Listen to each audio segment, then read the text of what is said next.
Namun hari ini apa yang saya nak kongsi bersama ialah setelah kami lihat secara keseluruhan calon-calon mereka, ada seorang calon muda yang bukan mewakili pemuda, dia mewakili bahagian calon muda yang saya rasa sangat berpotensi, tetapi latar belakangnya tidak pernah diketahui oleh umum dan partinya sendiri, iaitu UMNO Negeri Perak khusus amnya dan UMNO bahagian Tambun khususnya. Beliau bernama saudara Muhammad Ziyad bin Muhammad Zainal Abidin, ya, yang akan bertanding di kerusi Dewan Undangan Negeri Manjoy. Saya difahamkan oleh kepimpinan yang latar belakang beliau ini tidak diketahui selama ini. Penyertaan UMNO pun mungkin secara kebetulan, dia merupakan bantu kepada bekas Menteri Besar yang lalu, Datuk Seri Tan Sri Tajur Rosli.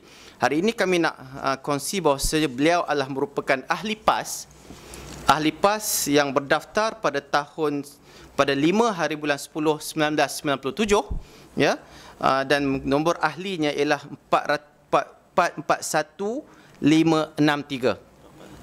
Beliau pernah mendaftar sebagai ahli PAS pada tahun 1997.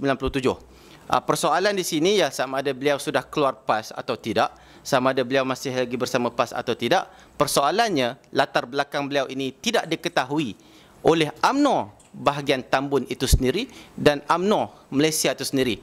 Jadi saya rasakan merupakan satu kejutan kepada Datuk Seri Zamri dan juga kepada Perdana Menteri Najib, kerana dikatakan semua calon-calon ini telah ditapis background mereka, dan dalam tapisan tersebut kami difahamkan yang mereka tidak tahu bahawa dia ni adalah merupakan ahli PAS sebelum ini, yang mana ya, dan dia di antara yang selalu membantu PAS sebelum ini, hatta dalam pilihan raya yang lalu pun masih lagi banyak membantu PAS itu sendiri.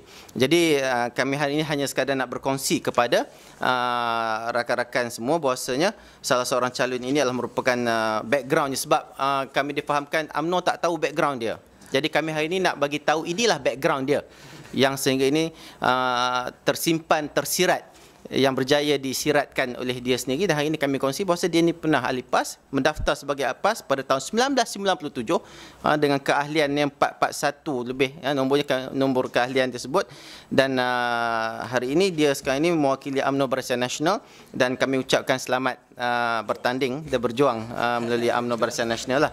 Dia mengikut perlembagaan PAS, okey, mana-mana ahli yang menyertai parti lain automatically akan gugur keahlian dia. Walaupun dia tidak perlu mengisytiharkan diri, tapi kalau kita dia sewajarnya dia kena isytihar, dia keluar daripada PAS, ataupun dia perlu membuat permohonan untuk keluar daripada PAS. Tapi kami tidak mendapat sebarang pengisytiharan dan juga surat daripada saudara Ziyad ini sendiri yang beliau sudah keluar daripada PAS. Ya, jadi itu lu fikir sendirilah. Dia tu automatically keluar daripada PAS dan kalau confirm yang ini, bila kita dapat maklumat kemarin dia bertanding atas tiket Barisan Nasional, secara automatically keahliannya gugurlah ketika Datuk Seri Zamri mengumumkan namanya tersebut pada saat tersebut. Dia register di Badan Tambun. Dia register secara darat, daftar terus.